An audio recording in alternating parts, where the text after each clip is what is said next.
안녕하세요. 제가 4시쯤에 깜짝 놀라서 깼는데요. 그래서 이제 여기 리세람복 그 황희세 사장 어머님한테 갈 그림인데 좀 디자인을 좀 했어요. 그 한복 저고리 치마, 그 다음에 우리 버선이라고 그러죠. 그 양말, 전통 양말, 그런 라인들을 좀 제 감각의 정원에 좀 집어 넣어서 드려야 되겠다. 그래서 좀 스케치를 좀 하고,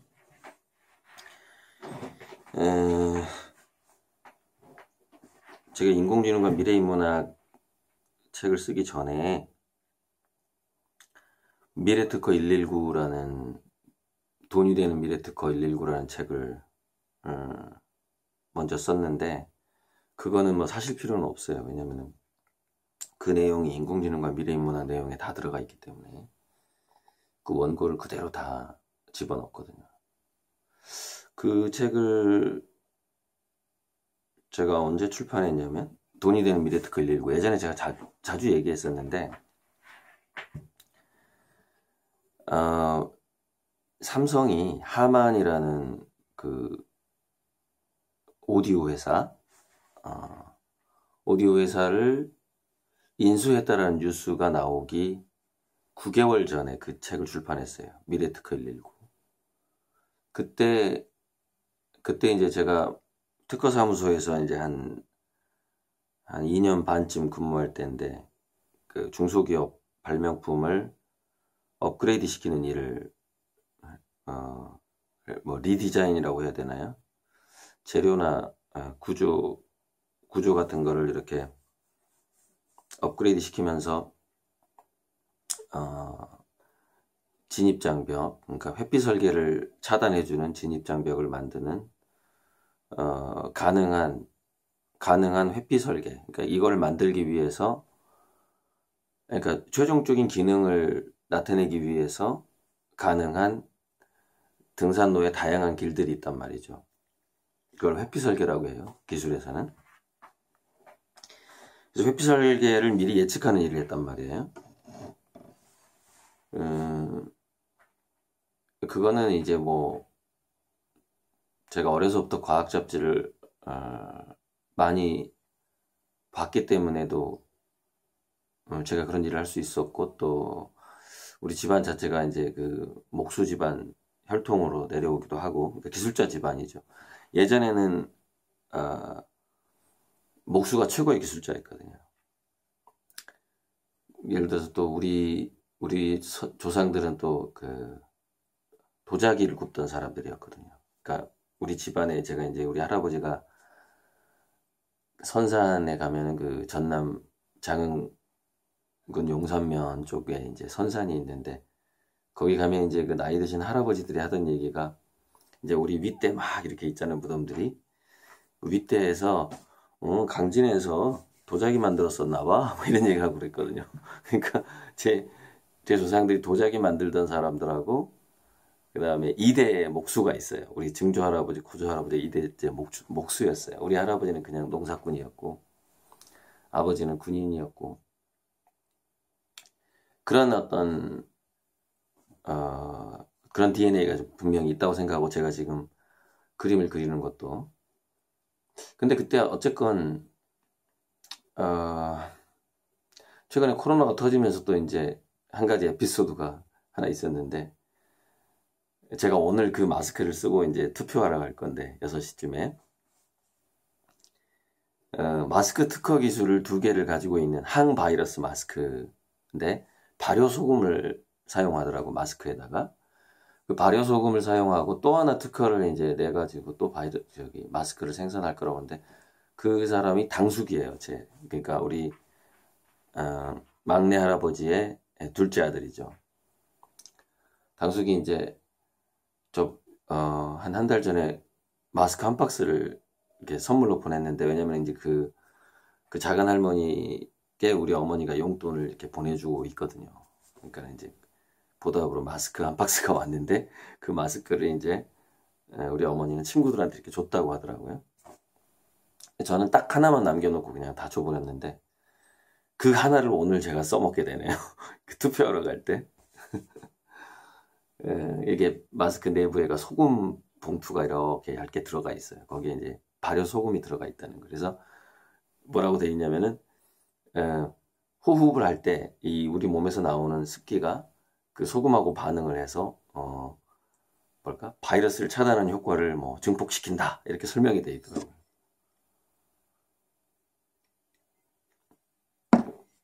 그거를 가방에 넣어놨죠. 그 마스크를. 드디어 내가 마스크를 쓸 때가 됐구나. 익산 전지에서 마스크 안 쓰고 다녔거든요. 아무튼 그러나 좀 뭐 그 위에 있는 당숙도 뭐 특허를 한 8개나 가지고 있고 저도 한때 발명가가 꿈이었고 뭐 그랬었는데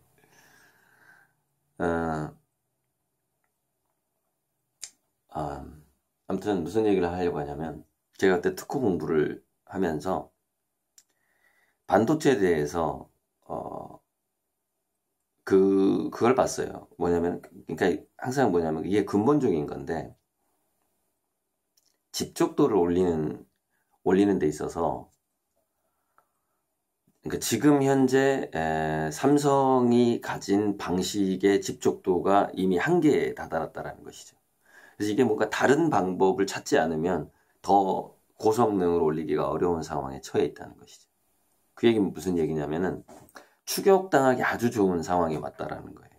그게 사실은 거의 한 5년 전에 나왔던 얘기예요. 5년 전에 들었던 얘기입니다. 그런데 오늘 아침에 유튜브에서 이제 자동 추천된 뉴스를 듣다가 중국에서 뭐 128단 무슨 반도체 양산을 곧 들어간다라는 뉴스가 나온 거예요. 그래서 이제 분석하기를 중국의 반도체하고 삼성전자나 우리나라 SK가 격차가 1년밖에 안 남았다라는 얘기는. 이게 이제 조금 있으면 6개월로 좁혀지고 얼마 안 남은 거죠. 근데 새로운 기술이더라고. 그 반도체를 만드는 기술이. 그러니까 회피 설계인 거죠. 그 기능을 하기 위해서 삼성전자가 만드는 방식으로 만든 게 아니라 다른 방식으로 만들었더라고. 회피 설계인 거예요. 무슨 얘기냐면 외국인들이 삼성전자 주식을 팔았던 데는 다 이유가 있었다라는 것이죠. 앞으로 중국에서는 중국 반도체를 쓰게 될 거라는 거죠. 대략 6개월 후나 1년 후부터. 그래서 제가 그때 돈이 되는 미래특허 119라는 책을 쓸 때 우리나라 대기업을 제가 분석했거든요. 그래서 그때 분석하면서 이런 식으로 제안을 했어요. 뭘 제안했냐면 일단 로봇 기술에 있어서는 이게 전부 다 전기차하고 관계된 쪽으로 다 갔으면 좋겠다. 그렇게 책에 썼는데 삼성 같은 경우에는 전기차 내장 전자제품으로 가게 되면은 중소기업 정도로 글로벌 중소기업 정도로 살아남을 수 있을 거다. 이렇게 썼고요. 그래서 그렇게 쓰고 나서 그 책이 출판되고 나서 9개월 후에 이제 삼성이 하만을 인수했을 때 그때 제가 굉장히 기뻤어요. 살아남을 수 있겠구나. 그러니까 무슨 얘기냐, 망하지는 않겠다. 대기업이 망해 가는데 전기 자동차의 자율주행차, 전기차의 내장에 있어서 오디오 회사를 특히 그 굉장히 음질이 좋은 스피커를 만드는 그런 회사더라고요, 하만이. 그거를 인수했다라는 것은 감성에 접근한 걸 의미하거든요. 그러니까 기술력의 감성을 결합하겠다라는 걸 의미하죠. 그리고 자동차 내장재 전문 회사였기 때문에 전기차 안에 바로 적용할 수가 있는 것이죠. 그래서 너무너무 정말 다행이다. 내 책을 읽고 했는지 아니면 우연의 일치였는지 몰라도 어쨌건 저는 그 하만인수보다 9개월 전에 그 얘기를 먼저 했거든요. 전기차 내부로 들어가지 않으면 삼성은 망할 거다. 이렇게 얘기했어요. LG는 배터리 기술. 그리고 이제 그때 제가 현대차도 빠른 속도로 일단은 전기차로 넘어가고 다른 업체랑 이렇게 협력을 한다면 아마 살아남을 거다. 이렇게 그 책을 썼어요. 그래서 현대, LG, 현대자동차, LG, 삼성 얘기를 다 했었죠. 그 책에서. 근데 정말 우려했던 상황이 진짜 온 거죠. 말만 있었어요. 뭐 격차가 3년이다, 2년이다. 걔인데 이제 중국에서 발표를 해버린 거예요. 이제 나 이제 우리 반도체 국내에서 생산해서 쓸 거야. 이렇게 이제 발표를 한 거죠. 그러니까 자신이 있으니까 발표를 한 거죠. 그렇게 되면은 이렇게 된다는 겁니다. 삼성전자나 SK 뭐 이런 반도체에서 수출을 할 시장이 확 줄어들어 버린다는 것이죠. 중국은 아시죠? 아직 공산주의. 야, 그냥 우리 거 다 써. 그럼 그냥 자기 거 다 써야 되는 거예요. 우리나라에서 만든 반도체 다 써. 그 순간 끝나는 거예요. 그 순간. 한순간에. 뭐 움직이지 마. 뭐 어디 가지 마. 못 가. 못 가고. 예전에 정말 그 중국에 충격적이었던 게 그 공기오염 때문에 북경의 그 공기오염을 차단하기 위해서 북경의 어느 지역 내에서 뭐 이렇게 쓰레기를 태우면 안 돼요. 쓰레기를 태우면 구속돼 버려요. 감옥에 가요. 할머니가 쓰레기 태우다가 막 구속되고 아주 무서운 중앙 집권형 아직 그러기 때문에 그러니까 더 무서운 거예요. 이게 더 무서운 거야. 시장이 점점점 사라지는 게 아니라 한순간에 사라진다는 것이죠. 중국의 반도체 시장이. 이게 그게 더 무섭죠.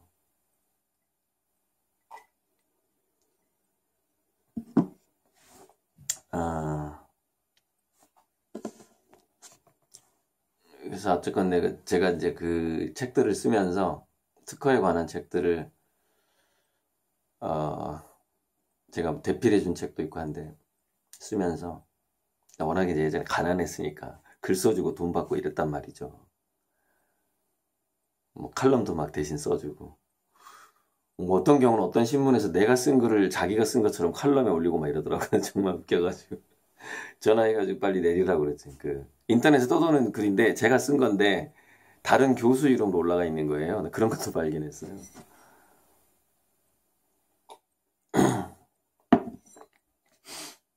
무슨 얘기냐면 그러니까 항상 얘기하잖아요. 이정동 교수도 그 축적의 시간에서 항상 얘기하잖아요. 그러니까 한국은 지금 상황이 선진국형 으로 가지 않으면 안 되는 상황이거든요. 그런데 이런 거예요. 관행이라는 게 있기 때문에 관습 있기 때문에 이 산업 개발국의 이 마인드, 우리 공교육이 지금 현재 거기에 빠져 있거든요. 이거를 확 전환이 안 되는 거예요. 특히 규모가 클수록 전환이 안 돼요. 조직이 탄탄할수록 전환이 안 돼. 과거의 그 패러다임에 머물러 있게 되는 거죠. 그래서 그걸 빨리 전환시킬 수 있는 방법은 개인 또는 한 가정 또는 부부 이런 소수 몇 명의 그 몇 명만 거치면 의사결정이 가능한 작은 기업이라든지 이제 그렇게 치고 그러니까 뭐냐면 정말 각자 도생인 거죠. 한국은. 왜냐면 큰 집단일수록 변화의 가능성이 없으니까. 작은 개인들이 변할 가능성이 더 높으니까 진짜로 각자 도생의 시대가 되어버린 거죠. 각자 돌파구를 뚫어야 되는 것이죠. 지금 이 경제 상황을 해결할 방법은 개개인의 진짜 민주적으로 개개인에게 달려있는 것이죠. 그게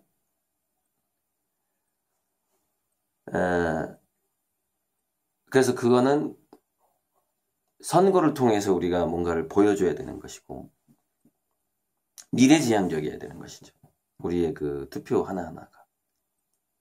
자, 그래서 참 재밌는 걸 제가 발견했는데, 자, 보세요. 삼성전자의 어떤 간부가, 뭐, TV 광고에도 나왔던 것 같아. 초격차를 외치기 시작했어요. 언제부터 했냐면, 한 6개월 전이었나? 우리의, 삼성이었는지 어떤 대기업인지 정확히 기억도 안 나는데, TV 광고에까지 나왔어요. 초격차가 뭐, 살 길이다, 뭐, 초격차 무슨 기업, 이런 광고가 나왔었어요. 그게 왜 나왔을까요? 점점 초격차가 불가능해지기 때문에 그 구호가 나온 겁니다. 초격차가 불가능해지고 있다는 것을 위협을 느끼고 있었던 것이죠. 그래서 그게 계속 의식이 되는 거야. 우리 어떻게 하면 초격차. 일단,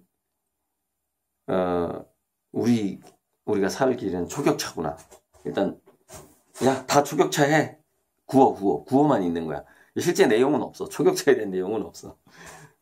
구호만 있고 그게 TV 광고까지 나오게 되는 상황이 된 거예요. 그러니까 무슨 얘기냐면, 초격차가 없는 곳에서 초격차라는 것을 외치게 된다라는 거예요. 그게 사람의 심리라는 게. 자, 여러분, 정당 이름을 한번 보세요. 정당 이름에 미래가 들어간다. 예를 들자면은 왜 그 정당은 미래를 그 자기 정당 이름으로 선택했을까요? 제 판단입니다. 제 판단은 가장 미래지향적이지 않기 때문에 미래를 갖다 붙인 거예요. 앞에다가. 자, 또 하나 이제 어떤 정당의 이름을 딱 보면서 저것도 마찬가지네. 그걸 느꼈는데, 실질적으로 자유가 가장 부족한 그 사고방식의 자유라든지 또는 국민들에게 우리는 여러분들의 그 생각의 다양성을 인정합니다. 생각의 자유를 인정합니다. 이렇게 나올 법하지 않은 곳에서 정당 이름에 자유를 붙여요. 그러니까 무슨 얘기냐면 자유를 억압할 것만 같은 그런 어떤 경향을 갖고 있는 집단에서 자유라는 이름을 붙이고, 도저히 저 집단에는 미래가 없는 것 같은데 미래를 어떻게 열어가지? 상상력이 너무 부족한데 그런 곳에서 꼭 미래를 붙이고 초격차를 더 이상 할 수 없는, 힘이 빠져버렸어. 이제 이 상상력이 부족해. 역시 초격차를 할 수가 없어. 그런 상황에 초격차를 외치게 된다는 것이죠. 그러니까 오늘 그 중국의 그 반도체 독립, 반도체 굴기라고 이제 오래전부터 그 이름 구호는 있었는데, 이게 자신이 있게 지금 발표를 했다라는 거는 자기 중국 내 자급을 마음을 먹었다, 이렇게 보시면 되죠. 시진핑 그 중국의 정부에서 조만간 6개월에서 1년 내에 우리나라 반도체도 엄청난 수출 감소가 오겠죠. 그리고 그 정보를 미리 알고 있었던 거죠. 삼성전자를 팔았던 사람, 외국인들은. 물론 저는 이게 올 거라는 것을 벌써 뭐 한 5년 전에 책으로 썼으니까. 몇 년 전이지? 아주 오래전에, 그러니까 거의 뭐 아무튼 제가 예전에 그 칼럼으로 썼던 거부터 이렇게 해보면 진짜 한 5년 됐어요. 더 이상 격차를 벌이기 힘든 그런 상황이 오고 있기 때문에 기술력으로는 이제 안 되는 것이죠. 두 가지로 가야 되거든요. 디자인, 상상력, 문화 이쪽으로 가지 않으면은 더 이상 한국의 발전이 없어요. 이제 그런 얘기를 제가 이제 그 두뇌 사용 설명서라든가 인공지능과 미래의 문화, 제가 썼던 책들, 제가 맨 처음에 2010년에 썼던 책에서부터 그런 얘기를 제가 일관되게, 그래서 우리 교육을 바꿔야 된다 그랬는데 아, 역시 집단은 바뀌기가 힘들어요. 아, 차라리 이런 생각도 들어요. 이번 코로나로 비대면 수업을 하게 됐잖아요. 이게 정말 좋은 소식이에요. 그 제가 주장했던 거 그 관점에서 보자면 무슨 얘기냐면 애들이 딴짓하기가 좋아진 거예요. 관리 감독이 안 되는 거야 이제. 그래서 제가 예전에 그 강의하면서 공교육 안 보내기 운동을 해야 된다 이런 주장도 했거든요. 애들이 딴짓하는 거야. 무슨 얘기냐면은 이 인터넷 수업을 듣는 것처럼 조작이 가능해요, 애들이. 그리고 어떤 수업을 다 들으려면 2배속으로 들어버려. 그래서 8시간 수업을 한 4시간에 듣지도 않아. 그냥 돌려버려. 그리고 자기는 딴짓하는 거예요. 뭐 게임을 한다든지, 놀이를 한다든지, 뭐 휴대폰으로 카톡을 한다. 아무튼 이게 항상 70%의 리스크가 있는데 개 중에 20, 30%는 뛰어난 애들이 되는 거예요. 그러니까 기존에 우리 그 부모들이나 선생님들의 사고방식을 벗어난 애들이 나오기 시작하는 거죠. 왜냐면 공교육 수업을 안 듣고 딴짓을 할 수가 있기 때문에. 그게 이제 온라인 원격 비대면 수업이죠. 그런 측면에서는 그 또한 제가 바랬던 그 미래가 빨리 왔다라고 보면 돼요. 저는 진짜 어떻게 애들을 대다수를 공교육으로부터 이렇게 탈피시킬 수 있을까 이런 생각을 굉장히 오랫동안 해왔거든요. 어쨌건요, 이 지금 상황이 엎친 데 덮친 격으로 정말 심각한 상황이에요. 정말 돈이 이제 한국이 돈을 벌 어떤 거리가 사라져 버리고 있는 지금 반도체까지 그럴 것이다 했는데 중국에서 발표해 버렸다니까요. 우리 이제 그 반도체 우리가 만들어서 우리가 쓰겠다라고 발표를 해 버렸어요. 그래서 제가 정신이 번쩍 나가지고 이런 발표가 현실로 드디어 언론에 나와버리는구나. 제가 오래전부터 금방 온다 이 얘기를 했었거든요. 아무튼 그래요. 그래서 아무튼 좀 정신 차리고 아무튼 여러분 이거 선거법이 위반되려나 모르겠네. 아무튼 그런 경향이 있다는 거예요. 무슨 얘기냐면 뭔가 구호를 자꾸 외친다는 거는 그 구호에 걸맞는 어울리는 역량이 부족하다라는 걸 의미할 수 있다라는 것이죠. 그게 이제 제가 이제 우리나라 전자 삼성인지 뭐 현대인지 SK인지 모르겠는데 거기서 자꾸 초격자라는 구호를 외쳤을 때 초격자가 끝났구나 이렇게 느껴지는 거고 미래 하면 진짜 미래 전망이 좀 안 좋네. 저기는 막 자유 그러면은 자유가 좀 억압당하겠는데 이렇게 생각해 볼 수 있다라는 겁니다. 여기까지만 얘기하고 아무튼 모르겠는데 아무튼 그런 어떤 심리적인 압박감이 있다는 거예요. 그러니까 자기는 누구나 집단이 누구든 뭐냐면 자기의 단점을 안다는 거예요. 자기의 단점과 약점을 자꾸 의식하게 된다는 거죠. 그래서 이름이 그렇게 가버리는 거죠. 하나 더 얘기하면 이거 하나 더 얘기하면 이거 예를 들어서 자 국민의당이다.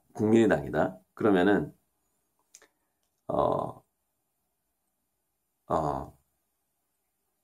자기 당이야. 예를 들자면 그러니까 너무 독단적인 사람이 정당 이름을 붙이게 될 때는 반대로 붙이게 되는 거죠. 예를 들자면 국민의당 이런 식으로 정당 이름을 붙이게 되는 거죠.